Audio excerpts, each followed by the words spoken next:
الرحمن الرحيم ألا إن أولياء الله لا خوف عليهم ولا هم يحزنون. وفي موضع آخر بسم الله الرحمن الرحيم يا أيها الذين آمنوا اتقوا الله وكونوا مع الصادقين.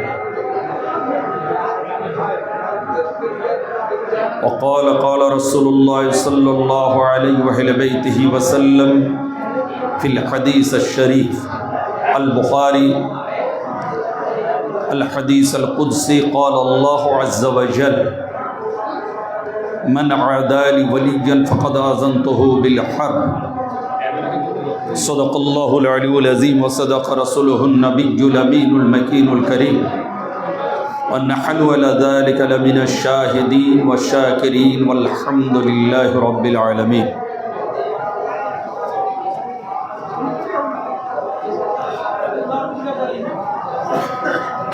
आज पवित्र उर्स मुक़द्दस 124 বছর मौला इब्न मौला नूर इब्न नूर अली इब्न अली गौस इब्न गौस दौरान गौसुल वक्त मुर्शिद बरहक नूर चश्मे अली जिगर पारा ए गौस नूरुल हसनैन वल करीमैन गद्दे नशीन और शाहजदा अला हुजूर पाक हुजूर पुरनूर सैयदना व मौलाना व मलजाना गौसना गियासना हुजूर पुरनूर सैयद शाह मुर्शीद अली अल क़ादरी अल बगदादी अल हसनी वल हुसैनी उर्फ मौला पाक अलैहिस्सलातु तस्लीम पाक पवित्र उर्स मुक़द्दसे आज हमरा आमादेर आका आमादेर मौला हुजूर मौला पाक जानशीन बर्तमान गद्दी नशीन जलवाए मौला पाक नूर अली नूर गौस नूर रसूल नूर खुदा हुजूर पुरनूर गद्दे नशीन मिदनापुर दरबार शरीफ मंगलकोट दरबार शरीफ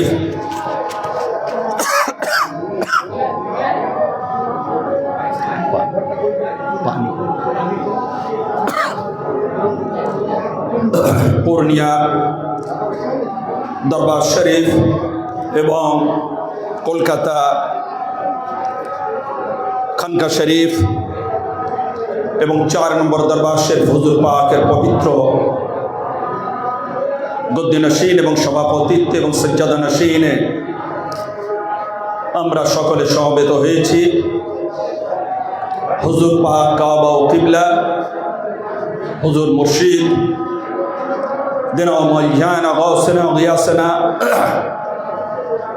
हुजूर सैयद शाह यासूब अली अल क़ादरी अल बगदादी अल हसनी वल हुसैनी मतवल्ली सज्जादा नशीन मिदनापुर मंगलकोट एवं पूर्णिया सह बांग्लादेशेर अंजुमने कादरिया परिचालित सकल खानका शरीफ व मस्जिद पाक एवं इंडियाय सकल मजार पाक व मस्जिद पाकेर जिनी एकक मतवल्ली 4 नम्बर दरबार शरीफेर जिनी सज्जादा नशीन अतःपर आमादेर आका व मौला हुजूर पुरनूर सैयदी व मौलाई व मलजाई नूर इब्न नूर गौस इब्न गौस हुजूर पुरनूर सैयदना मौलाना व मलजाना हुजूर सैयद शाह रशीद अली अल क़ादरी अल बगदादी अल हसनी वल हुसैनी पाक पवित्र आमार दुई मालिक पाकेर चरण तले आमार मतो अधम नगण्य लक्ष कोटी सलामे मसनूना सुन्नत ताहिया आज करो तो हुकुम मोताबिक কিছুক্ষণ আপনাদের সম্মুখে এই পবিত্র মহা উরসে পাকে বলার সৌভাগ্য লাভ করেছি। আজ অতঃপর আমার মালিক পাকের সকল গোলাম, দেশ ও বিদেশ হতে আগত সকল আমার পীর ভাই, আমার 4 নম্বর দরবার পাক তথা আহলে বাইত পাকের দিওয়ানা, সকলকে আমি এই পবিত্র উরসে পাকের তরফ হতে আগমন করার কারণে আন্তরিক সালাম ও শুকরিয়া জ্ঞাপন করি। আসসালামু আলাইকুম ওয়া রাহমাতুল্লাহি ওয়া বারাকাতুহু। আজ যেহেতু উরসে পাক হুজুর মাওলা পাক, তো হুজুর মাওলা পাকের পবিত্র উরসে পাক, সেই উরসে পাকে আমি একটি নয় 2টি আয়াত শরীফ তেলাওয়াত করার সৌভাগ্য লাভ করেছি আমার পীর মুর্শিদ পাকের নিগাহ করমে, এবং বুখারী শরীফের একটি হাদিস। তো আমি আপনাদের সম্মুখে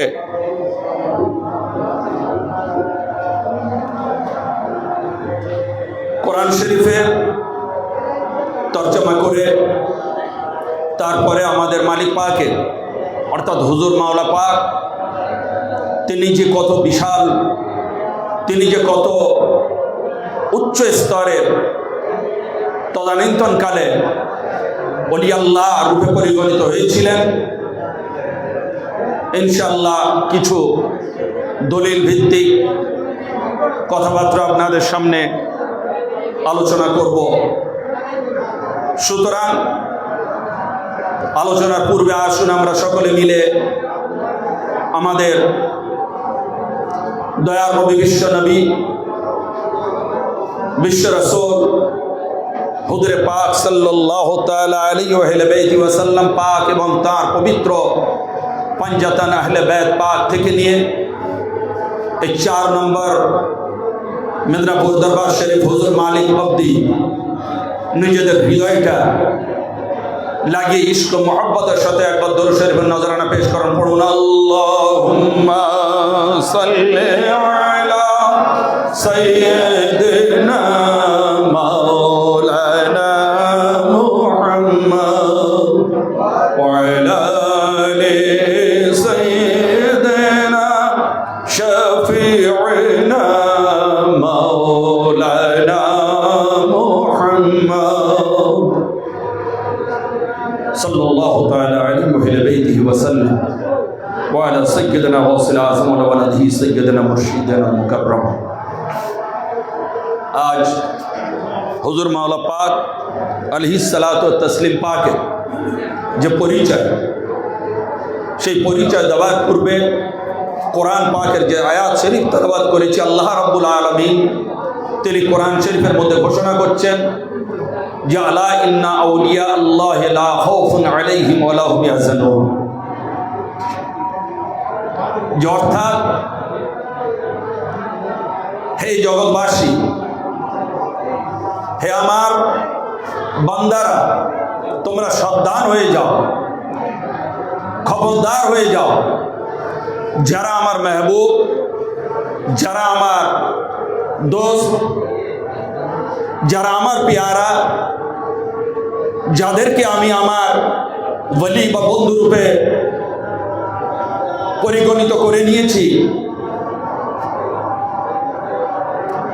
তাদের ইহকালে না আছে কোনো খৌফ বা ভয়, আর না পরকালের কোনো দুশ্চিন্তা। এবং তারা কারা? যারা মুত্তাকি ও পরেজগারি অবলম্বন করে আল্লাহ প্রাপ্ত হয়েছে। এখানে পরিষ্কারভাবে আল্লাহ রাব্বুল আলামিন ঘোষণা করছেন যে যারা আল্লাহর বন্ধু, তাদের ইহকাল পরকালে কোনো গম বা দুশ্চিন্তা কিছু নেই। এখানে আউলিয়া শব্দ ব্যবহার করা হয়েছে, ওলির বহু বচন হচ্ছে আউলিয়া। তা সেই ওলির বহু বচন যখন আউলিয়া, এই আউলিয়া শব্দটাই আল্লাহ রাব্বুল আলামিন কালাম পাকে ইস্তেমাল করেছেন, ব্যবহার করেছেন। আর 11তম পারায়। তো আজ যারা বলেন যে ওলি আউলিয়া বুজুর্গানে দিন বলতে কিছু নেই, এগুলো মানুষের তৈরি, এগুলো করে খাবার একটা ধান্দা, যে সমস্ত বেয়াদব জামাতিরা বলে থাকে, তাদের মুখের উপরে আল্লাহ রাব্বুল আলামিনের এই পবিত্র আয়াত চড় মেরে ঘোষণা করছে যে না, তোমরা যেটা ভাবছো সেটা নয়। যাদেরকে আমি আমার বন্ধুরূপে পরিগণিত করে নিয়েছি, যাদেরকে আমি আমার দোস্ত হিসেবে ঘোষণা করে দিয়েছি, তাদের ইহকালেও কোনো চিন্তা নেই, তারা চিন্তা মুক্ত, টেনশন ফ্রি, এবং যারা পরকালে চিন্তায় সকলে চিন্তিত, সেখানেও আমার মেহবুব বান্দারা কোনো গম বা চিন্তা করবে না। অন্য এক জায়গায় আয়াতে বলা আছে এই ওলি আল্লাহ পাকদের সম্বন্ধে, ইয়া আইয়ুহাল্লাযীনা আমানুত্তাকুল্লাহ ওয়া কুনু মা'আস সাদিকিন, অর্থাৎ হে ঈমানদারগণ, তোমরা যারা ঈমান এনেছো, তোমরা যারা মুমিন হয়েছো, ইত্তাকুল্লাহ, আল্লাহকে ভয় করো, তাকওয়া অবলম্বন করো, পরহেজগারি অবলম্বন করো, ওয়া কুনু মা'আস সাদিকিন, এবং সত্যবাদীদের সঙ্গী হয়ে যাও। কোরআন। তাহলে এবারে দেখুন এই আয়াত পাকের মধ্যে কটা কথা আল্লাহ বললেন। ইয়া আইয়ুহাল্লাযীনা আমানু, সর্বপ্রথম তোমরা যারা ঈমান এনেছো, নাম্বার 1 ইত্তাকুল্লাহ, পরহেজগারি অবলম্বন করো, আল্লাহকে ভয় করো, ওয়া কুনু মা'আস সাদিকিন, এবং সত্যবাদীদের সঙ্গী হয়ে যাও। তাহলে বোঝা গেল যে সত্যবাদী যারা সত্যবাদী, সেই সত্যবাদীদের সঙ্গী আল্লাহ রাব্বুল আলামিন হতে বলছেন কাদেরকে? যারা মুমিন, যারা ঈমান এনেছে তাদেরকে। আর কাদেরকে? যারা ঈমান আনার পরে আল্লাহকে ভয় করেছে, তাকওয়া অবলম্বন করেছে, পরহেজগারি অবলম্বন করেছে।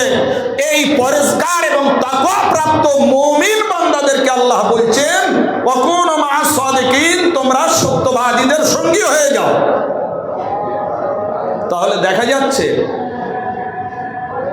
যে ঈমান আনার পরে আপনার আল্লাহর ভয় ভীত হয়ে ইবাদত পরহেজগারি অবলম্বন করতে হবে, এবং আল্লাহ রাব্বুল আলামিনের হুকুম আহকাম এগুলো মানতে হবে, এবং আল্লাহ রাব্বুল আলামিনের ফরমাবরদারি হতে হবে। নামাজ, রোজা, হজ, যাকাত, শরীয়তের যাবতীয় সবকিছু মানার পরে যখন আপনি সব গুনাহ থেকে বেঁচে থাকবেন, আপনি হবেন মুত্তাকি, পরহেজগার। আর যখন এই রকম পরহেজগার হয়ে যাবেন, তখন আল্লাহ বলছেন ওয়া কুনু মা'আস সাদিকিন, এবারে তোমরা সত্যবাদীদের সঙ্গী হয়ে যাও। সত্যবাদী কারা? সৈয়দুস সাদিকিন হচ্ছেন হুজুর মাওলায়ে কায়নাত মাওলা আলী মুশকিল কুশা পাক, এবং ওনার পবিত্র ঘরানা হাসনাইন করিমাইন পাক থেকে নিয়ে ওনার আল আওলাদ পাক, এবং এই 4 নম্বর দরবার শরীফ অবধি এই সিলসিলা আহলে বাইত নূরিয়া, রাজ্জাকিয়া, কাদরিয়া, আলিয়া, এই পবিত্র সিলসিলা এনারা হচ্ছেন সৈয়দুস সাদিকিন। আর এনাদের যারা গোলামি করে, এনাদের দয়াপ্রাপ্ত হয়ে যারা পৃথিবীর বুকে ওলি রূপে পরিগণিত হয়েছেন, তাদের সাথে আল্লাহ রাব্বুল আলামিন কি বলছেন? যে সঙ্গী হয়ে যাও। আপনার দেওবন্দীদের জামাতের একটি কিতাব ফাজাইলে আমল, ফাজাইলে আমলের মধ্যে মাওলানা জাকারিয়া সাহেব তিনি বলছেন যে সাদেকিন মানে সুফিয়ায়ে কেরামের জামাত, অর্থাৎ বুজুর্গানে দিন, আউলিয়া কামেলিন। তাহলে বোঝা গেল যে আল্লাহ রাব্বুল আলামিন আপনার নামাজ, রোজা, হজ, যাকাত, শরিয়ত মানার পরে, ঈমান আনার পরে এই আল্লাহর বন্ধু যারা, তাদের শরণাপন্ন হতে বলছেন যে ওনাদের সঙ্গী হয়ে যাও, যারা আমার মেহবুব বান্দা, আমার নবীর ঘরানা এবং নবীর ঘরানার যারা গোলামি করে আমার নৈকট্য প্রাপ্ত হয়েছে, সেই সকল ওলি আল্লাহ সকলের তোমরা সঙ্গী হও। অর্থাৎ তোমাদের এলাকায়, তোমাদের এরিয়ায়, তোমাদের দেশে যেখানে যেখানে আমার নবীর আহলে বাইত, মাওলা আলী পাকের আওলাদ, হাসনাইন করিমাইন পাকের নূরে নজর এনারা থাকবেন, তোমরা সেখানে চলে যাও, সেখানে গিয়ে তাদের সঙ্গী হয়ে যাও আর এনাদের অনুসারী হয়ে যাও। এনাদের অনুসারী হলে কি হবে না, তোমরা আল্লাহ তাআলার প্রিয় বান্দার রূপে পরিগণিত হবে। তাহলে এবার আপনি চিন্তা করুন, যারা এবার এখানে কলমা পড়ে, নামাজ, রোজা, হজ, যাকাত করে, কেবলমাত্র পরহেজগারি অবলম্বন করে ঘরে বসে থাকে, তারা আল্লাহ রাব্বুল আলামিনের এই হুকুমটা পালন যদি না করে, তারা সত্য রাস্তার পথের পথিক নয়। অর্থাৎ বোঝা যাচ্ছে পীর ধরা, ওলি ধরা, মুর্শিদ ধরা কোরআনের হুকুম, আর আহলে বাইত, আহলে বাইত তো মানা ফরজ।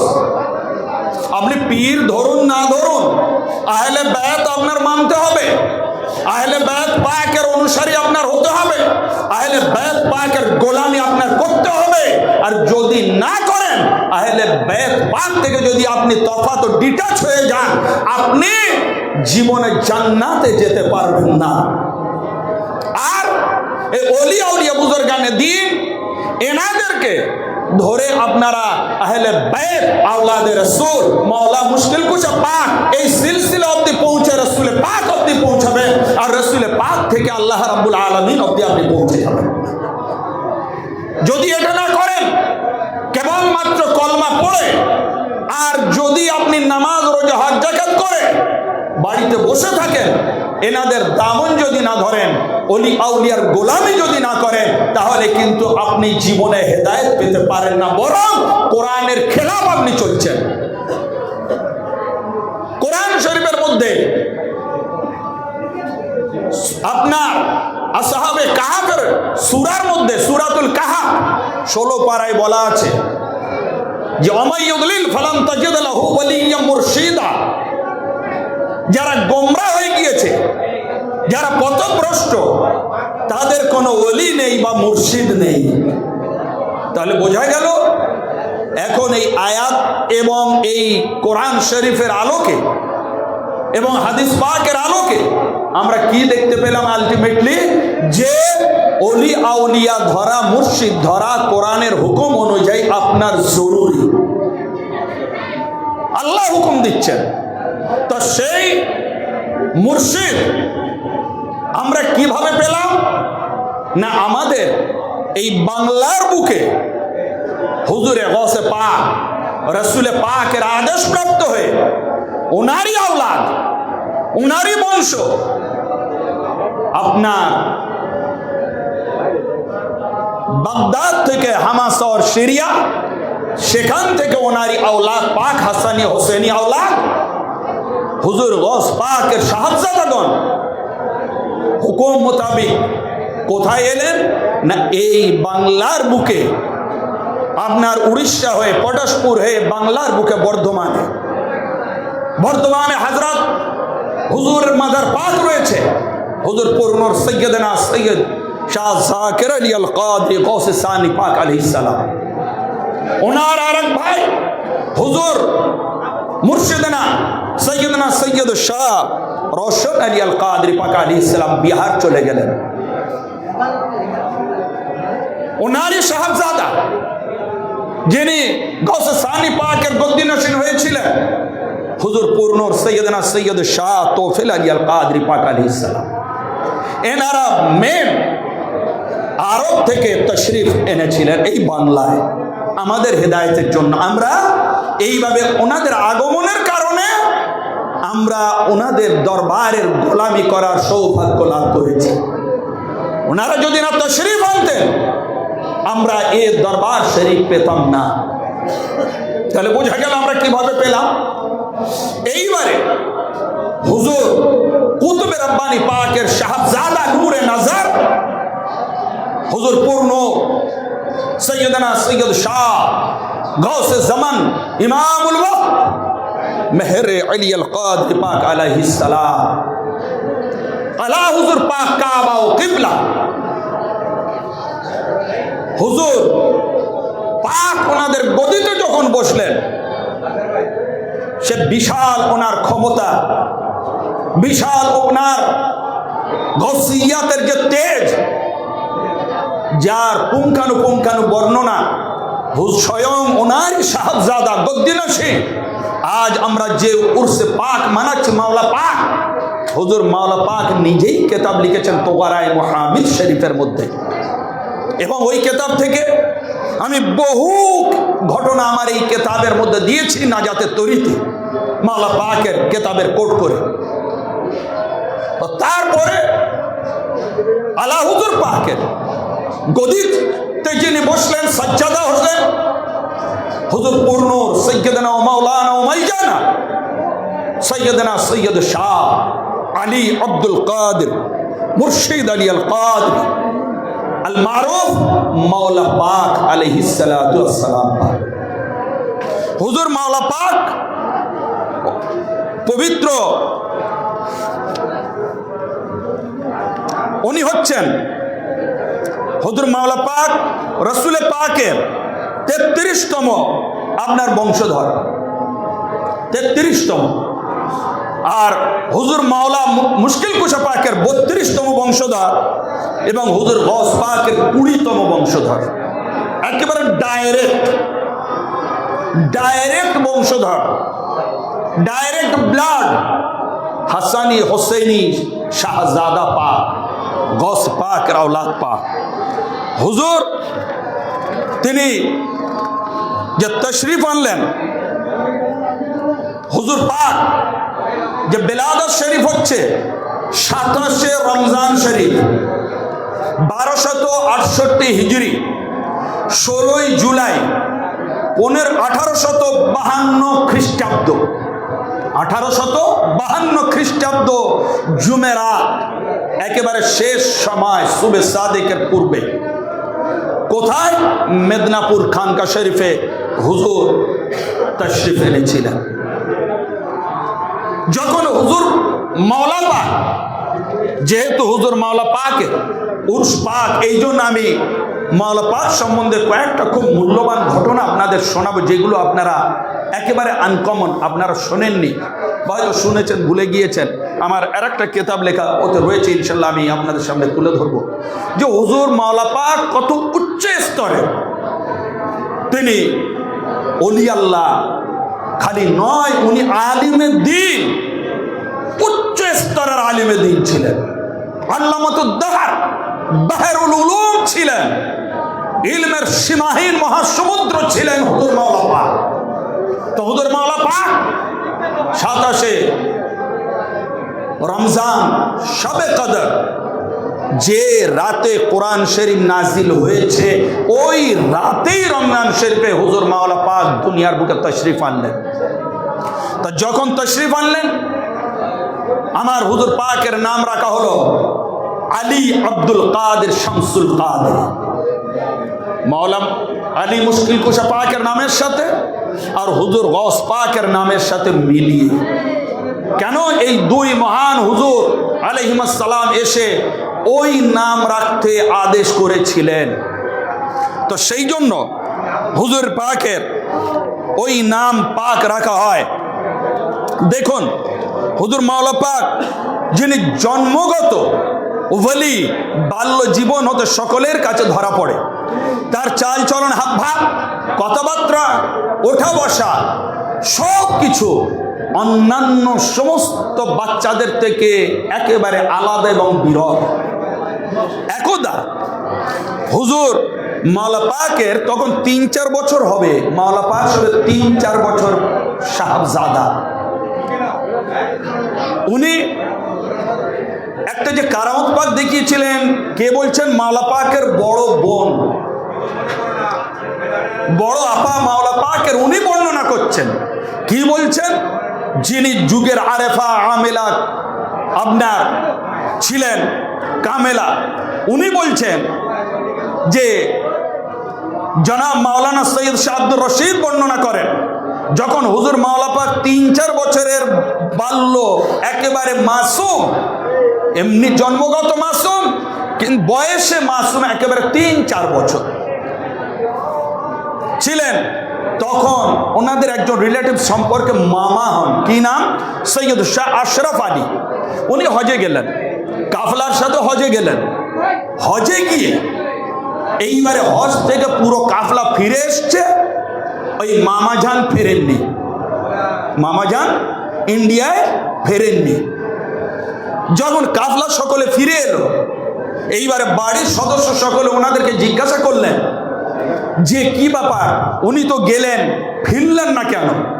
তখন ওনারা বলছেন যে শোনেন, আমাদের সাথে উনি তো হজ করেছেন এবং আমাদের সাথে উনি তো সব কিছু সমাধান করেছেন ওখানে, কিন্তু আসবার সময় কি হলো আমরা আর ওনাকে পেলাম না। এই নিয়ে বাড়িতে খুব দুশ্চিন্তা, কি ব্যাপার, উনি কোথায় গেলেন? এই বংশের একজন সদস্য আত্মীয় যখন এইরকম সকলে দুশ্চিন্তায় পড়ে গিয়েছে, ওনার সাথে যে কাফলা গিয়েছে সে কাফলাও চলে এসছে, এই দুশ্চিন্তাগ্রস্ত অবস্থায় ওনাদের খোঁজাখুঁজির কথা হুজুর মাওলা পাকের কানে পড়ে। মাওলা পাক কত একেবারে 3-4 বছরের মাসুম সাহাবজাদা। তখন হঠাৎ নিজের আম্মা হুজুরকে বলছেন, আম্মা, মামা যান বাজারে এসছেন। কি বললেন? মামা যান বাজারে এসছেন।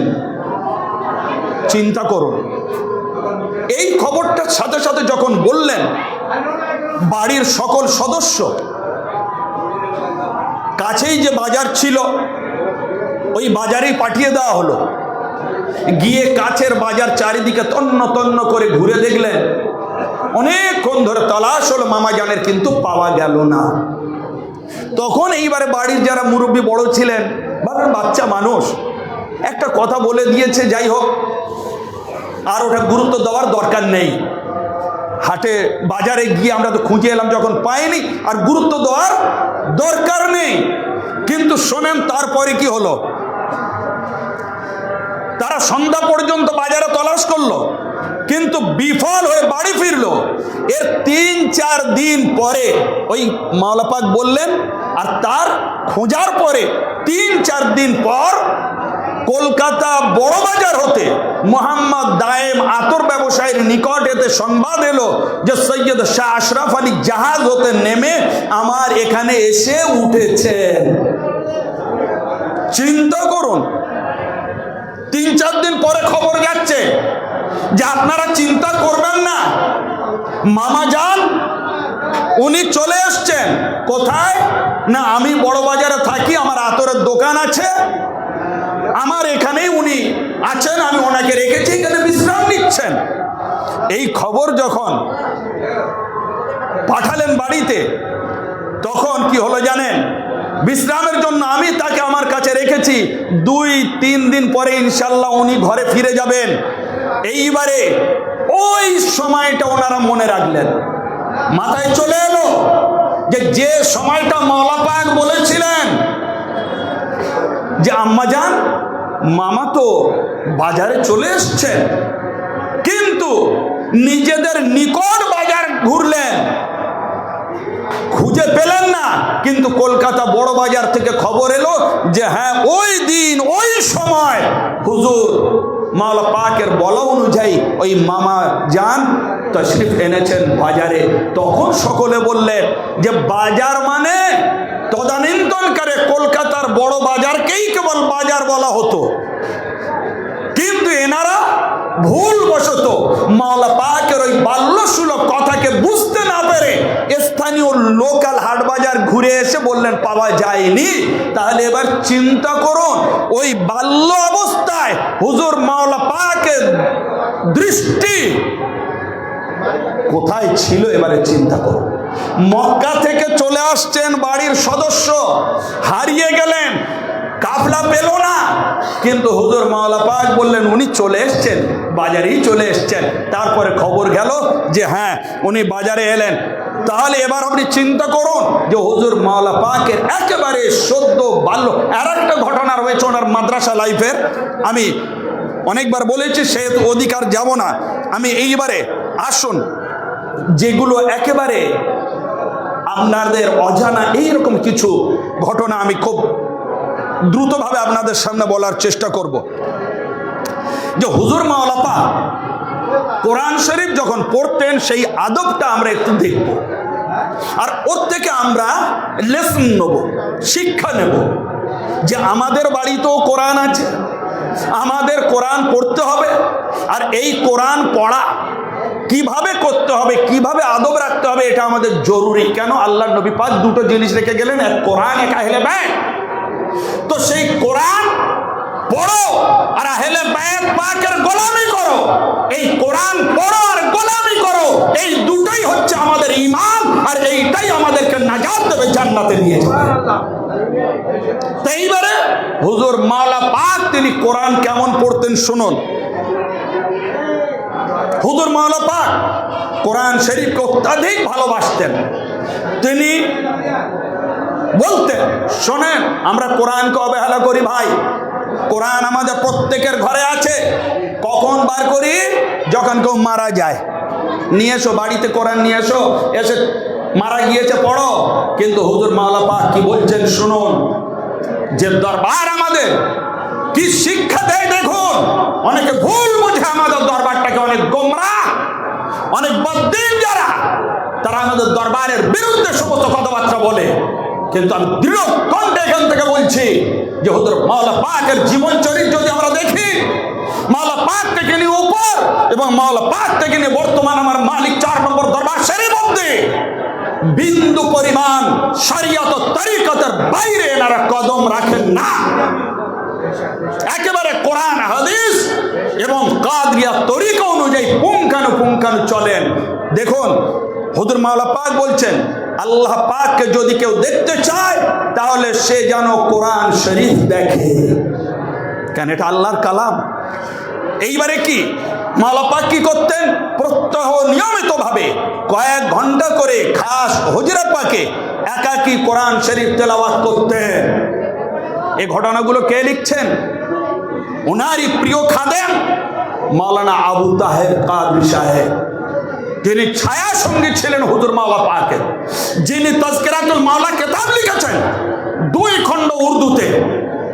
সেই কিতাব হতে আমি তুলে দিয়েছি আমার সমস্ত পীর ভাই বোনেদের সুবিধার জন্য যে হুজুর মাওলা পাকের অভ্যাস কি ছিল দেখুন। তিনি কোরআন শরীফ তেলাওয়াত করতেন হুজরা পাকের মধ্যে, কলকাতা 22 নম্বর খানকা শরীফ হুজরা পাক। কখনো সেখানে মাওলানা আবু তাহের সাহেব বলছেন যে আমার অনুমতি হতো প্রবেশের। তিনি তখন বলছেন মাওলা পাকের কোরআন পড়তে দেখে বলছেন হুজুর মাওলা পাক প্রত্যেকটি শব্দ খুব ধীরে ধীরে ধীরে ধীরে তেলাওয়াত করতেন। মনে হতো তার মধ্যে গভীর চিন্তা ও গবেষণায় রত আছেন, এবং এমন মৃদুস্বরে তেলাওয়াত করতেন যে নিজ কানে অবধি সেই তেলাওয়াত শরীফের শব্দ পৌঁছাতো। এবং হুজুর মাওলা পাক কোরআন শরীফের আদব, সম্মান, ইজ্জত, দর্শন, আল্লাহ পাক এবং কালা পাকের ইজ্জতের জালাল হৃদয়ে বসে যেত। যে হুজুর মাওলা পাক যখন কোরআন তেলাওয়াত করতেন এত আদবের সাথে, এত সুমিষ্টভাবে, এত ধীরে ধীরে, এত তাজিমের সাথে যে হুজুর মাওলা পাককে কোরআন শরীফ পড়তে দেখে মাওলানা সাহেব বলছেন, আবু তাহের সাহেব বড় মাওলানা, উনি বলছেন হুজুর মাওলা পাকের ওই দৃশ্য দেখে আমাদের হৃদয়ে কোরআন শরীফের তাজিম গেঁথে যেত। চিন্তা করুন। এবং এমন মনে হতো যে এখনই ওহী নাজিল হচ্ছে এবং হুজুর পাক অতি আদব সম্মানের সাথে মাথা নিচু করে প্রতিটি শব্দকে হৃদয়ঙ্গম করছেন এবং জবান ও দিল দ্বারা আমান্না ও সাদ্দাকানা বলে চলেছেন। আল্লাহু আকবার। হুজুর মাওলা পাক এমন হতো মনে হয় যেন এখনই আল্লাহ তাআলার তরফ থেকে কোরআন নাজিল হচ্ছে, আর হুজুর একেবারে দিল, হৃদয়, ইজ্জত, সম্মান ও তাজিমের সাথে সেইটা দিলের মধ্যে গেঁথে বসিয়ে নিচ্ছেন। তাহলে কোরআন পাঠ করার কত আদব। এই জায়গাটা বলে রাখি যে আজ মাদ্রাসায় আপনি দেখবেন, আমরাও পড়েছি, দেখেছি, ওলামাদের দেখবেন, মাদ্রাসার ছাত্রদেরকে দেখবেন, আপনি ওদের পড়তে ডাকুন, কোনো আপনার বাড়িতে এই যে শবে বারাত হয়ে গেল বা কোনো ফাংশন হলে 10টা বাচ্চা ডাকুন, তাদের ওস্তাদ ডাকুন, কি করবে জানেন? কোরআন তো পড়বে। কোরআন পড়ার সাথে কারোর মুখে তামাক থাকবে, কারোর বুল থাকবে, আবার আরও কি কোরআন পড়তে পড়তে যেটা সব থেকে বড় বেয়াদবি, সেইটা কি করে জানেন? কোরআন পড়ে আর পায়ে হাত ডলে, কোরআন পড়ে আর পায়ে হাত মলে। আমি বাস্তবগুলো আপনাদের সামনে বলছি, এই বাস্তব তুলেই আমার দরবার শরীফটা কত মহান, আমার হুজুর পাকদের আচার ব্যবহার, সেইটাকে আমি আপনাদের বোঝাতে চাচ্ছি। হ্যাঁ, যারা কোরআনের ইজ্জত জানে না, যে মৌলবীরা কোরআন খালি মুখস্থ করে নেয় কিন্তু কোরআনের তাজিম জানে না, সেই সমস্ত মৌলবীরা ফতোয়া দেয় যে মেদিনীপুর দরবার শরীফ বাতিল, মেদিনীপুর দরবার শরীফে যেও না, মেদিনীপুর দরবার শরীফ নাউযুবিল্লাহি মিন যালিক। তোমরা কোরআনের তাজিমই শেখো নি, তোমরা কোরআনের ফতোয়া ফয়সালা দাও কেমন করে? হ্যাঁ, চিন্তা করো, একেবারে বাস্তব দেখে নেবেন। কোরআন পড়ে আর পায়ে হাত মলে, কোরআন পড়ে আঙুলগুলো চটকায়। সেদিন একজন ছেলে আমার পাশে বসে কোরআন পড়ছে, মাদ্রাসার একজন মাওলানা সাহেবের ছেলে, বাচ্চা ছেলে, আল্লাহ তার হেদায়েত দিক, হাফেজ, কোরআন পড়ছে আর আমার পাশে বসে যেহেতু পড়ছে, দেখি পায়ে হাত মলছে, ঝুমে পড়ছে আর পায়ে হাত মলছে। আমি তাকে বললাম, এগুলো আমি আমার মালিক পাকের কাছ থেকে শিখেছি এবং আমার হুজুর পাকদের জীবনী পর্যালোচনা করে আমার মালিক পাকের দয়া করে না তো আমরা ওই রকম হতাম, যেহেতু মাদ্রাসার ছাত্র, মাদ্রাসা প্রোডাক্ট, মাদ্রাসার ছাপ ওই রকম, কিন্তু আমরা এই আদব শিখলাম কোত্থেকে? আমাদের মালিক পাক হতে। তো আজ আমি তাকে বললাম, বাবু এ কি করছো তুমি কোরআন পড়ছো আর পায়ে হাত ডলছো, এটা তো বেয়াদবি না? পা একটা নিম্ন জায়গা, আর ওই পায়ে হাঁটা চলাফেরা হয়, পা সব থেকে বেইজ্জতির জায়গা, আর ওই পাটা তুমি ডলছো আর ওই ডলা হাত দিয়ে ফের তুমি কোরআনে লাগাচ্ছ, এটা বেয়াদবি। তখন আমাকে প্রশ্ন করলো, বলে এটা বেয়াদবি? আমি বলি হ্যাঁ বেয়াদবি। তুমি কোরআন শরীফ ছাড়াও ওই পায়ে হাত বুলিয়ে সাথে সাথে নিয়ে তুমি কি তোমার কোনো বড় লোক বা মুরব্বী তার মুখে কি হাতটা মুলে দিতে পারবে পায়ে থেকে মুলে নিয়ে? হ্যাঁ, বলে না তা তো পারবো না। আমি বলি যদি তা না পারো তাহলে কোরআনে কি করে ওই পায়ে ডলা হাতটা ঘষছো তুমি? এটা তো আদবের খেলা, ইজ্জতের খেলা। তাহলে আপনি চিন্তা করো, এর শিক্ষা মাদ্রাসায় দেওয়া হয় না। কিন্তু মনে রাখবেন, ইলমের জান হচ্ছে আদব, শিষ্টাচার, ভদ্রতা। তো এই আদব ও ভদ্রতা একমাত্র যদি শিখতে হয় আওলাদের রাসূল পাকের ঘরানা থেকেই শিখতে হবে। তো এইবারে মাওলানা আবু তাহের কাদরী সাহেব তিনি কি বলছেন, এবারে যখন তেলাওয়াত মাওলা পাক সমাপ্ত করতেন তখন কোরআন শরীফকে সুন্দরভাবে চুম্বন দান করতেন, চোখে মুখে হুজুর মাওলা পাক লাগাতেন, তারপরে জুজদানের মধ্যে রেখে একটা সুন্দর বাক্স আলাদা তৈরি করে রেখেছিলেন মাওলা পাক, তার মধ্যে ইজ্জতের সাথে রেখে তার উপরে আবার খুব দামি মূল্যবান একটা জুজদান তৈরি করেছিলেন। সেইটা কেমন, একটি রেশমের নকশাদার রুমালের মধ্যে আবার মুড়ে রেখে দিতেন। চিন্তা করুন। এবারে আমরা কোরআন শরীফটা কিভাবে ব্যবহার করি, আর মাওলা পাক স্বয়ং কোরআন শরীফ কিভাবে ইজ্জত করতেন এবারে দেখুন। হ্যাঁ, তো এ তো এনাদের ঘরের জিনিস, কোরআন আমার হুজুর পাকের ঘরের জিনিস, ওনারাই এর পবিত্র ইজ্জত ও তাজিম জানেন। আর ওনাদের থেকে আমরা দেখে পড়ে শুনে ফায়েজ নিলে তবেই আমাদের হৃদয় আলোকিত হবে এবং ফায়েজিয়াব হতে পারবে। এটাই হচ্ছে আসল উদ্দেশ্য। এইবারে হুজুর মাওলা পাক তিনি যখন ফতোয়া দিতেন, এইবারে আসুন হুজুর মাওলা পাকের শরিয়তের কালচারের দিকে।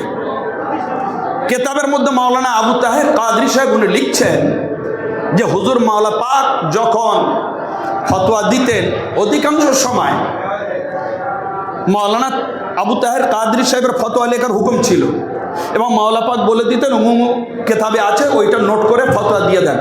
মাওলা পাকের দরবার শরীফ থেকে ফতোয়া প্রদান করা হতো সেই যুগে।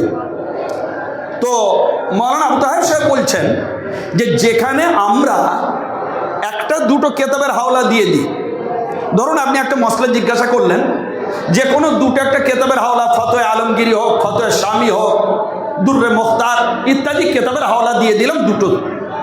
কিন্তু মাওলা পাক কি করতেন, একটা বা দুটো দিতেন না, বরং বলছেন কখনো কখনো ওই ফতোয়ায় 20 থেকে 22 খানা কেতাবের হাওলা দিতেন। 20 থেকে 22 খানা কেতাব। চিন্তা করুন তাহলে মাওলা পাক কত উচ্চ স্তরের, তিনি কাজী ও মুফতি, যারা স্তরে পৌঁছাতে পারে না তার থেকে মুজতাহিদের আসনে উনি উপবিষ্ট হয়েছিলেন, এবং সমস্ত মসলা, সমস্ত আপনার মাসাইল, ফতোয়া, ফতোয়ার কিতাব সব হুজুর মাওলা পাকের আজমত ছিল। জবান ইয়াদ, একেবারে ইয়াদাশত যাকে বলা হয়, হুজুর মাওলা পাকের চোখের সামনে ভাসত। এবং হুজুর মাওলা পাকের আব্বা হুজুর পাক, হুজুর আলা হুজুর পাকের এতে লেখা আছে। একটা ঘটনা বলি এই রকম ফতোয়া বা কেতাবের ব্যাপারে। যখন কোনো কেউ কেতাবে খুঁজে না পেত, আলা হুজুর পাকের কাছে আসতেন, এসে বলতেন হুজুর এটা কোন কেতাবে আছে, মালিক একটু যদি বলে দেন সুবিধা হয়, পাচ্ছি না। হুজুর বলতেন চলে যাও আলমারির মধ্যে ওই কেতাবটা বার করো, ওই কেতাবটায় ডান দিক বা বাম দিক বলে দিতেন, এবং বলতেন এমন ভাবে বলতেন যে ওইটা খুললেই হুজুর মাওলা পাকের আব্বা হুজুরের বলে দেওয়া সেই পেজটাই বের হয়ে যেত। চিন্তা করো, মানে দ্বিতীয়বার আর ঘাঁটতে হতো না, আর পেরেশান হতে হতো না। এই রকম হুজুর মাওলা পাকের এবং ওনার আব্বা হুজুর থেকে নিয়ে এই যে ইলমে শরিয়ত ও মারিফাত, ইলমে লাদুন্নি একে বলা হয়, চলে আসছে। এইবারে আপনার হুজুর মাওলা পাকের একটা খুব মূল্যবান, হুজুর মাওলা পাক দেখতে কেমন ছিলেন। আজ আমরা চাক্ষুষ দেখলাম আমাদের হুজুর মালিক, দুই মালিক পাকের চেহারা মুবারক আজ যদি আমরা দেখি, লক্ষ কোটি মানুষের সামনে যদি মালিক পাকরা বিরাজ করেন, যারা এই দরবারে আসেন না তারাও বলতে বাধ্য হবেন যে এনার হচ্ছেন মহান থেকে মহান, হ্যাঁ, মহান থেকে মহান বংশের আওলাদ এনারা। যারা এই দরবার দেখেনি, আসেনি, মানে না, চেনে না, যে কোনো ধর্মের হোক, চেহারা পাক দেখলেই তো হুজুর মাওলা পাকের চেহারা মোবারক কেমন ছিলেন শোনেন, গ্রন্থে পাওয়া যায়। মাওলা পাক হুবহু দয়ার নবী পাক এবং অলিকুল শিরোমণি হুজুর গৌস পাকের মতো ছিলেন। যারা স্বপ্নে দেখেছেন রসুলে পাক এবং গৌস পাককে, তারা এই কথাই বলেছেন যে হুজুর গৌস পাক ও রসুলে পাকের চেহারার হুবহু ছিলেন অনুরূপ মাওলা পাক। হুজুর পাকের চেহারা মোবারক ছিল উজ্জ্বল চাঁদের ন্যায়, পরিষ্কার পূর্ণিমার চাঁদ, এবং সদাহাস্য বিকশিত প্রস্ফুটিত গোলাপ তুল্য ছিল। এইবারে দেখেন, শত্রুরা বলতো, মাওলা পাকেরও যারা শত্রু ছিল তদানীন্তনকালের ওয়াহাবিরা, ওরা কি বলতো জানেন, যে হুজুরের বুজুর্গীয় কামাল সবকিছু ওনার সৌন্দর্যতার মধ্যেই নিহিত আছে। চিন্তা করো যে ওনার কামাল, ওনার লোক দেখলে ওনার কাছে ছুটে যায় কদম পাক চুমু খাওয়ার জন্য। তাই এটা জানো, এটা ওনার সুন্দর দর্শনের কারণেই হয়ে থাকে। এত অপূর্ব অপূর্ব ছিলেন। এইবারে আপনার হুজুর মাওলা পাক উনি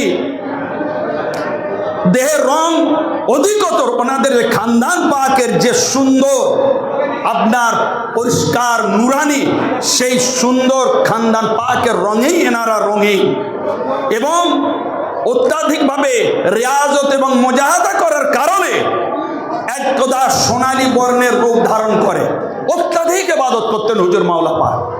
তার কারণে হুজুর মাওলা পাকের সেই খানদানি রং পাকের উপরে দৈহিক যে কষ্ট করতেন ইবাদত করে, ওটা সোনালী রঙে আপনার চলে আসে। উজ্জ্বল কোরআনী নুরানি চেহারা এবং মধ্যমাকৃতি স্বাস্থ্য দোহারা, মাথা মোবারক ঈষৎ বড়, এবং মুহররম পাকের 40 দিন ব্যতীত 2 বার হুজুর মাওলা পাক হাজামত করতেন। প্রতি মাসে 2 বার হাজামত করতেন, আর মুহররম পাকে 40 দিন পরে করতেন। পেশানি মোবারক বড় প্রশস্ত ছিল এবং নুরানিত জ্যোতির্ময়, যা দ্বারা তার জ্ঞানের পরিচয় পেত। নাক মোবারক লম্বা ছিল, ভ্রু যুগল মাঝখানে কাটা ছিল, মিলিত ছিল না। পবিত্র চেহারা মোবারকের, মাওলা পাকের পবিত্র চেহারা মোবারকের ডান দিকে একটা বড় রকমের, একটু হালকা বড় ধরনের একটা কালো তিল মোবারক ছিল তোর মাওলা পাকের চেহারা মোবারক।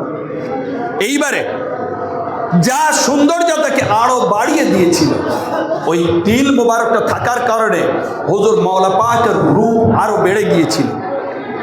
দাঁত মোবারক সুন্দর মতির ন্যায় উজ্জ্বল ছিল হুজুর মাওলা পাকের। প্রায় গোলামদের সাথে যখন আলাপ করতেন, যখন হাসতেন, তখন চেহারা মোবারক আরো আলোকময়, আলোকিত হয়ে উঠত। চিন্তা করুন। এবং মনে হয় ঠোঁট দয়ের সাথে সাথে চোখ মোবারক হতেও নূর বিকিরণ ঘটছে, নূর বিকিরণ ঘটছে। আর হুজুর পাকের লেবাস মোবারক কেমন ছিল, হুজুর পাক পরিধান কেমন ছিল দেখুন। হুজুর কখনো 2টো পিরহান অর্থাৎ এই জুব্বা একত্রে সেলাই করেননি। হুজুর মাওলা পাক কখনো 2টো পিরহান একত্রে সেলাই করেননি। যখন একটা ফেটে যেত বা পরার অযোগ্য হয়ে যেত, তখন একটা সেলাই করতেন, এবং যখন তা ধৌত করতে দিতেন আরবি আবা এইটা উনি পরে নিতেন।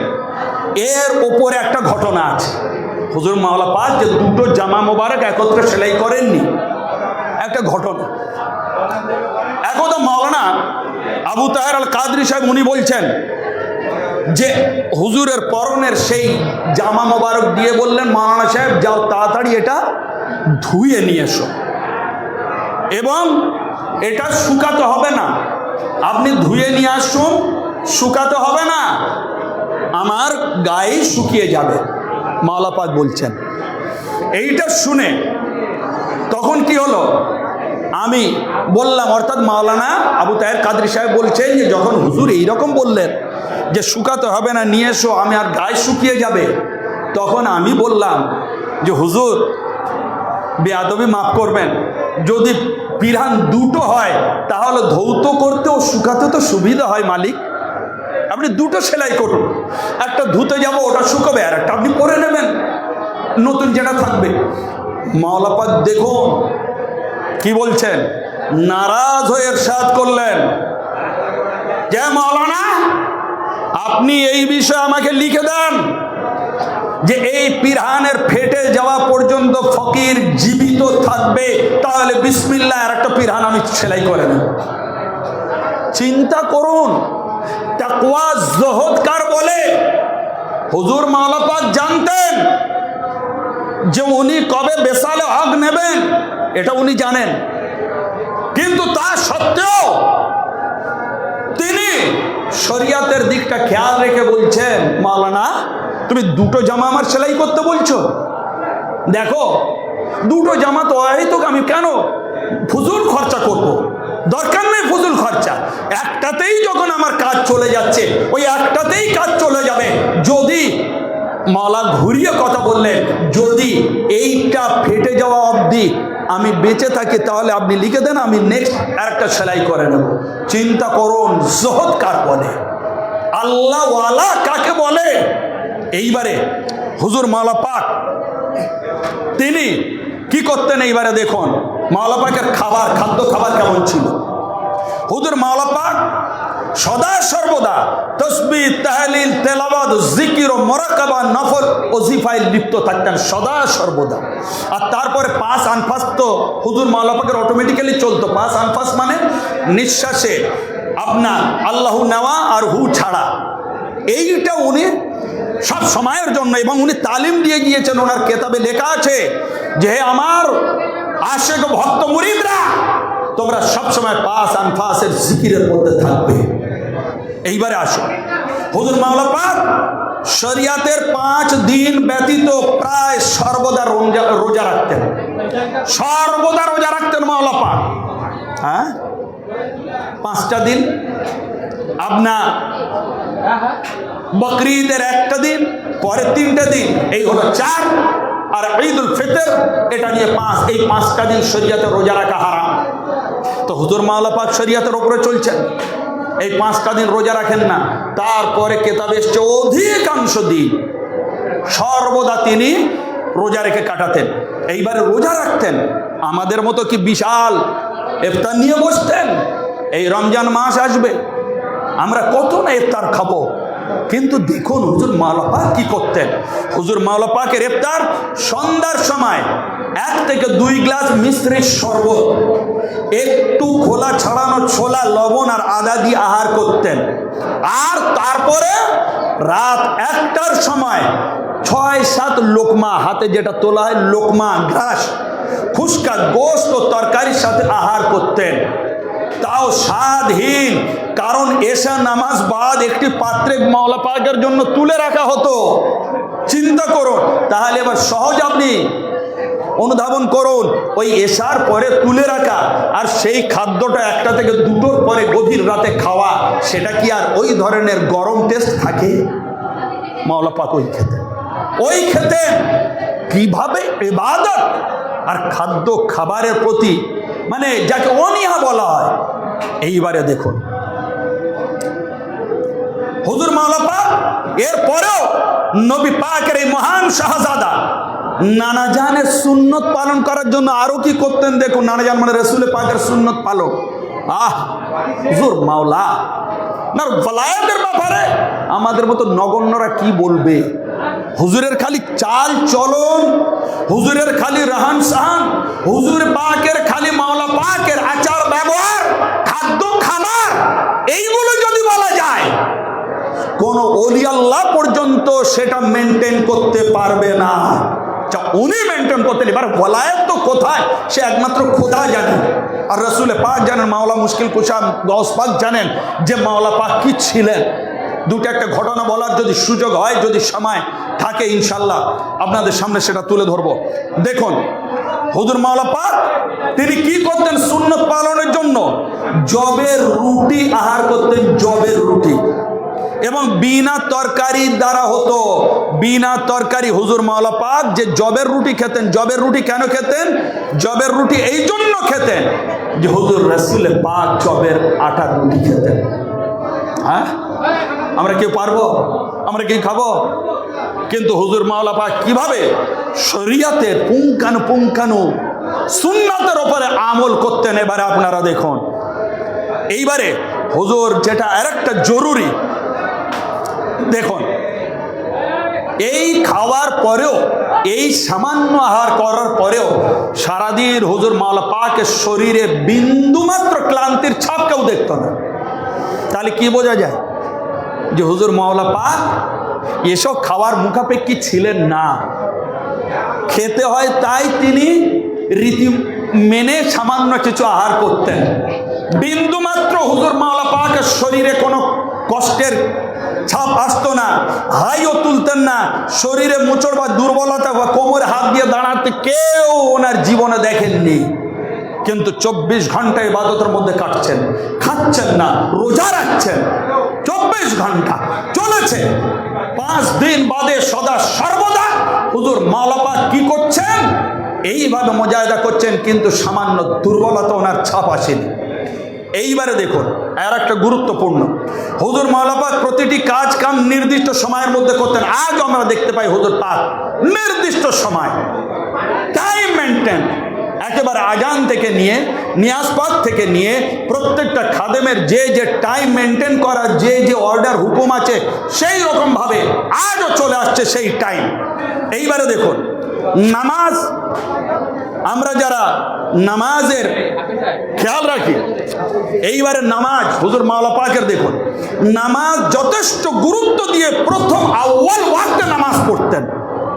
ভাই আমরা অনেকে নামাজের গাফলতি করি, খবরদার তওবা করে নেবেন, নামাজে গাফলতি চলবে না। আর আমাদের এই নামাজ পড়ার জন্য হুজুর মাওলা পাক কত সুন্দর সুন্দর মসজিদ পাক তৈরি করেছেন। এই মেদিনীপুর পাকে দেখুন, মঙ্গলকোট শরীফে দেখুন, মাড়গ্রামে দেখুন, পূর্ণিয়া শরীফে দেখুন, কলকাতায় দেখুন, আরো ঢাকা, বাংলাদেশে যেখানে যেখানে আমার হুজুর পাকদের কদম পাক পড়েছে, কত সুন্দর মসজিদ। কি জন্য? নামাজ পড়ার জন্য। এইবারে দেখুন হুজুর কি করতেন, আমরা নামাজের গাফলতি করি আর আমাদের মাওলা আকা বর্তমান হুজুর পাক অব্দি দেখুন আধ ঘন্টা পূর্বে তাজা ওযু করে নিতেন, ওযু থাকতো, বাউযু থাকতেন সদা সর্বদা। কিন্তু উনি কি করতেন, নামাজ যেহেতু এবারে যেতে হবে, ফের আধ ঘন্টা আগে ওযু করে হুজুর রেডি, সময়ের অপেক্ষা করতেন এবং আজানের সময় হতো সাথে সাথে আজান দেওয়ার হুকুম দিতেন যে আজানের সময় হয়ে গিয়েছে, এক্ষুনি আজান দাও, মুয়াজ্জিন এক্ষুনি আজান দাও। এইবারে কি হতো, আজানের পরে হুজুর সুন্নাত নিজের হুজরা পাকে পড়তেন এবং জামাতের সাথে ফরজ নামাজ আদায় করে হুজরা পাকে গিয়ে আবার সুন্নত আদায় করতেন। এইবারে মাওলা পাক কোনো দরকার না হলে ইমামত করতেন না। মাওলা পাক যদি কেউ নেই, হয়তো ইমাম নেই, মুয়াজ্জিন নেই, কোনো কাজে বা বাড়িতে বা অসুবিধে, হুজুর মাওলা পাক সাথে সাথে কি করতেন, নিজে ইমামত করতেন। ওটা কিন্তু খুব কম টাইম, নির্দিষ্ট ইমামত নিয়োজিত ছিল এবং আরো কি তার উপর অর্ডার ছিল, ওই মুয়াজ্জিন বা ইমামের উপরে অর্ডার ছিল কি জানেন, আজ আমাদের ইমাম মুয়াজ্জিন আমরা যারা মসজিদে নামাজ পড়ি দ্রুততার সাথে কোরআন তেলাওয়াত করে নামাজ সমাধা করি। মাওলা পাক কি করতেন দেখুন, ওই ইমামদেরকে বলে দিতেন যে শোনো, তোমরা ধীরে ধীরে পরিপূর্ণভাবে কোরআন ও তাজবিদের সাথে পাঠ করবে, এটা কঠোর আদেশ ছিল। কিভাবে শরীয়ত, কিভাবে পুঙ্খানুপুঙ্খানুভাবে হুজুর মাওলা পাক এই জিনিসগুলো ফলো করতেন। এবার আপনি দেখুন হুজুর মাওলা পাক কখনো জুমার নামাজ ত্যাগ করেননি, সফরে থাকলেও তিনি জুমার নামাজ পাঠ করতেন। তাই জুমার নামাজ যেহেতু পাঠ করার একটা ঘটনা আছে, এই কেতাবে আমি লিখতে পারিনি, আমার হুজুর পাক মালিক ছোট হুজুর পাক কাবা ও কেবলা একটা ঘটনা আমার বলেছিলেন, আজ থেকে না হলো 20-25 বছর আগে ঘটনাটা। ওটা যতদূর শিজগ্রাম হবে না শিউড়ি হবে, জায়গাটার নাম যেহেতু অনেক পুরানো দিনের ঘটনা, মালিক বলেছিলেন যে একদিন হুজুর মাওলা পাক তিনি সফরের মধ্যে আছেন, সফরের মধ্যে রয়েছেন এমন সময় জুমার দিন তা জিজ্ঞাসা করলেন গ্রামে কি মসজিদ আছে? সবাই বলল জি হুজুর মসজিদ আছে। বলে চলো জুমা পড়তে যাব।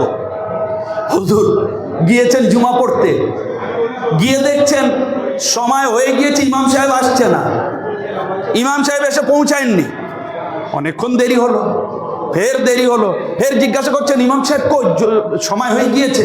বলে ইমাম সাহেব গোসল করছেন। বলে ঠিক আছে, হয়তো গোসল করে আসবেন। ফের কিছুক্ষণ পরে ইমাম সাহেব হয়তো কাপড় পরছেন, ও আচ্ছা ঠিক হয়তো আসবেন। এইরকম করে যখন করতে করতে টাইম ওভার হয়ে গেল, হুজুর মাওলা পাক ওখান থেকে বের হলেন। খুব মূল্যবান ঘটনা, হুজুর মাওলা পাক মসজিদ থেকে বের হলেন, বের হয়ে মাওলা পাকের সাথে যারা সঙ্গী ছিলেন মুরিদ, আমার মাওলা পাকের যারা গোলাম ছিলেন, সাথে সাথে গেলেন যে ঘরে হুজরা শরীফ উনি তশরিফ রেখেছিলেন, সেই হুজরা শরীফের বারান্দায় উনি সেই দিন জুমার নামাজ আদায় ও কায়েম করে তিনি সকলকে দেখিয়ে দিয়েছিলেন এবং বলেছিলেন যে খবরদার, তোমাদের যদি নামাজ পড়তে হয় নামাজের টাইমের মধ্যে নামাজ পড়বে, এরকম নামাজে গাফলতি করবে না। ইমাম সাহেব গা ধুচ্ছে, হাফেজ সাহেব গা ধুচ্ছে, মৌলভী সাহেব গা ধুচ্ছে, গোসল করে তবে আসবে নামাজ পড়াবে, আপনি চিন্তা করুন, হুজুর পাক সেই মসজিদ সেই জায়গা ছেড়ে গিয়ে সেই ঘরের বারান্দায় জামাতের নামাজ জুমা কায়েম করেছিলেন সিউড়িতে। আলহামদুলিল্লাহ আমার ভাই, এটা সিউড়ির ঘটনা। আমি বললাম যে হয় শিবগ্রাম না সিউড়ি, সিউড়ির ঘটনা এটা।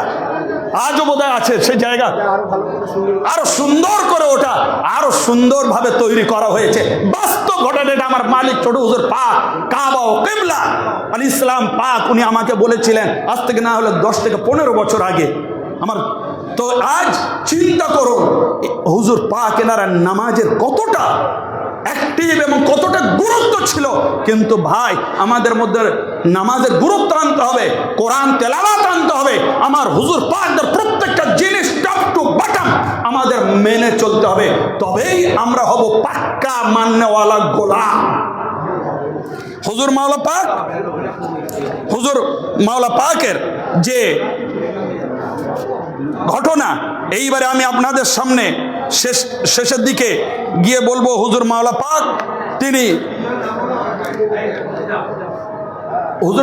বহু খলিফা ছিলেন, বহু খলিফা। আমার এই কেতাবে সব নাম লেখা আছে। সেই খলিফা উনি খেলাফত দান করেছিলেন। তো সেই খলিফাদের মধ্যে একজন খলিফার নাম হচ্ছে কি জানেন? সৈয়দ আব্দুল হাদিউল কাদেরী।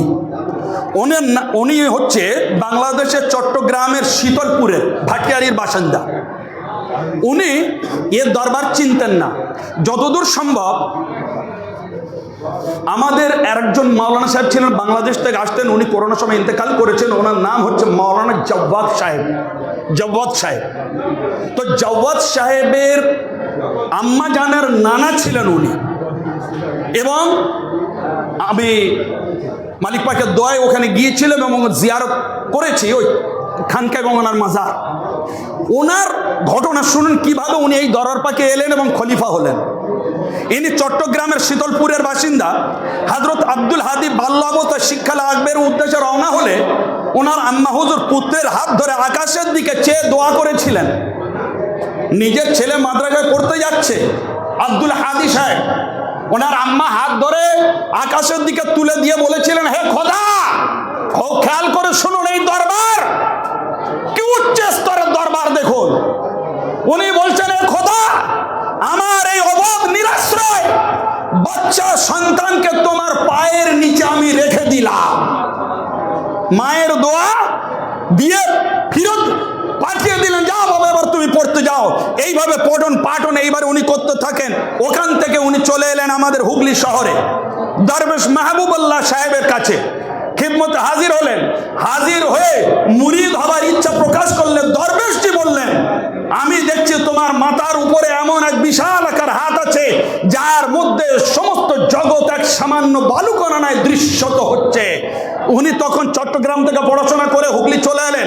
হুগলি এসে এক দরবেশের কাছে বলছেন, হুজুর আমাকে মুরিদ করে নেন।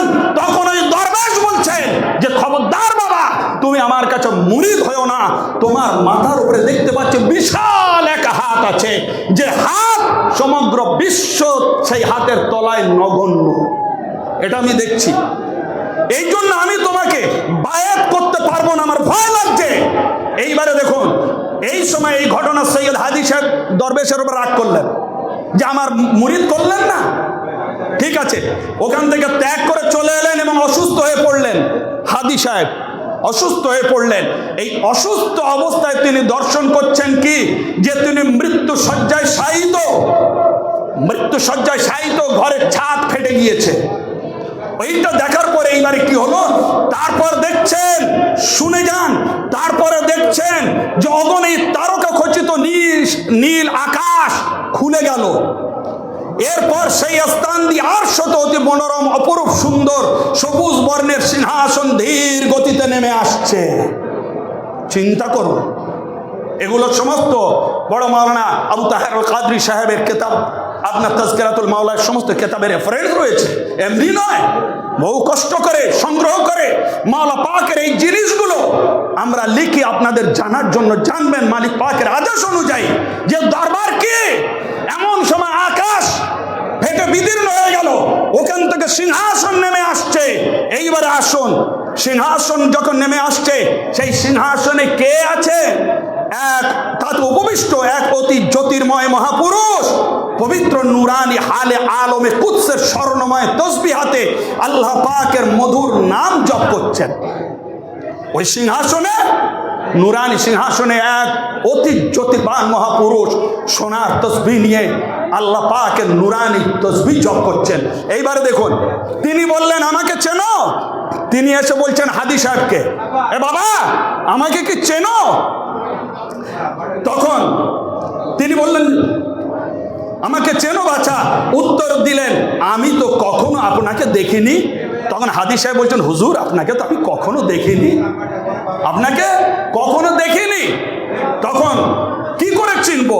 তিনি বললেন, লিখে রাখো 11 নম্বর তালতলা লেন, কলকাতা, মনে থাকবে তো? সেই মহাপুরুষ তিনি বলছেন, লিখে রাখো 11 নম্বর কলকাতা, তালতলা লেন, লিখে রাখো। এটা তোমাকে আমি বলে গেলাম। স্বপ্নের এই নির্দেশ মোতাবেক বহু অনুসন্ধান ও চেষ্টার পরে মৌলানা হাদি সাহেব কলকাতায় চলে এলেন।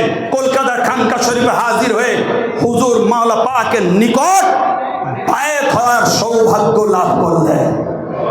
চিন্তা করো, কোথায় থেকে আসছে আদেশ? আরশে মুআল্লা থেকে সিংহাসন নেমে আসছে। জ্যোতির্বান মহাপুরুষ তিনি বলে দিচ্ছেন 11 নম্বর দরবার কলকাতা খানকা শরীফ তালতলায় চলে যাবে। আর আজ সেই তালতলা দরবার শরীফ হুজুর পাকের কাছে গিয়ে মাওলা পাকের হাতে তিনি বায়াত লাভ করলেন, এবং বায়াত লাভ করার পরে তিনি মাওলা পাকের সাহচর্য থেকে অতি উচ্চ স্তরের একজন ওলি আল্লাহতে পরিণত হন এবং মাওলা পাক তাকে খেলাফত দান করেন। তো হুজুর মাওলা পাকের সেই 11 তখন ছিল 11 নম্বর।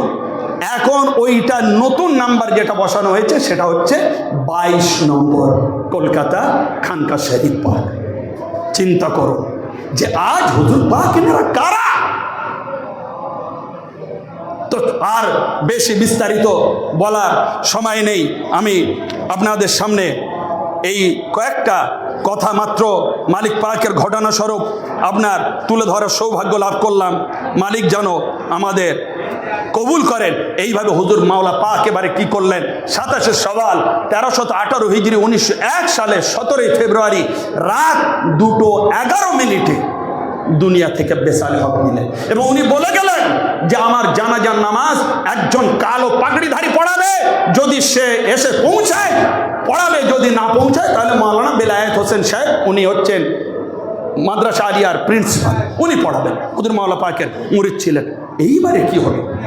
হুজুর মাওলা পাকের জানাজার নামাজ যিনি পড়িয়েছিলেন, কলকাতায় 2টো জানাজা হয়েছিল, এক কলকাতা খানকা শরীফের কাছে আর দ্বিতীয় এই মেদিনীপুর পাকে এনে। তো যিনি পড়িয়েছিলেন জানাজার নামাজ তিনি হচ্ছেন আল্লামা খায়রুদ্দিন সাহেব রহমতুল্লাহ আলাইহি। আর আল্লামা খায়রুদ্দিন সাহেব বললে আপনারা বুঝবেন না উনি কত উচ্চ স্তরের মানুষ ছিলেন। ওনার পরিচয় হচ্ছে উনি ছিলেন স্বাধীনতা সংগ্রামী মাওলানা আবুল কালাম আজাদের শ্রদ্ধেয় পিতা যান আব্বা হুজুর। কার? মাওলানা আবুল কালাম আজাদ। আর মাওলানা আবুল কালাম আজাদের আব্বা মাওলানা খায়রুদ্দিন সাহেব, উনি বলতেন মসজিদে দাঁড়িয়ে কলকাতার বুকে যখন ওয়াজ করতেন যে শোনো, তোমরা যদি আল্লাহর কলম দেখতে চাও তাহলে কলকাতা 22 নম্বর খানকা শরীফে গিয়ে মুর্শিদ আলী আল কাদরির জবান দেখে নাও, ওনাকে দেখে নাও। কেন? উনি যেটা বলেন সেটাই খোদার কলম রূপে হয়ে যায়। তো মাওলা আমাদের সেই দরবারে এনেছে, কত বড় সৌভাগ্যবান আমার হুজুর মাওলা। ওনার গদিতে বসলেন পীর ও মুর্শিদ পাক সৈয়দনা সৈয়দ শাহেদ শাহ আলী আল কাদরি পাক আলাইহিস সালাম। ওনার গদিতে বসলেন হুজুর পুর নূর গৌসে জামান সৈয়দনা মুস্তারশিদ আলী আল কাদরি পাক আলাইহিস সালাম। ওনার গদিতে বসলেন নূরে নজর সৈয়দনা রশিদ আলী আল কাদরি পাক ইমাম ওয়াক্ত আলাইহিস সালাম পাক। ওনার গদিতে বসলেন আমাদের বর্তমান মাথার তাজ সরতাজ ইমামুল ওয়াক্ত সৈয়দনা ও মাওলানা ইয়াসুফ আলী আল কাদরি পাক আল গাউস ইবনে আল গাউস হাসানি হুসাইনি পাক আল বাগদাদি আলাইহিস সালাম পাক। আমাদের বর্তমান মাথার মুকুট, মাথার তাজ, মাওলা আমাদের আজীবন বংশ পরম্পরা এই দরবার পাকের গোলামি ও ভক্তি রেখে যাওয়ার তৌফিক দান করুন। আমিন আমিন আমিন। ওয়া আখির দাওয়ানা আলহামদুলিল্লাহ রাব্বিল আলামিন। আসসালামু আলাইকুম ওয়া রাহমাতুল্লাহ।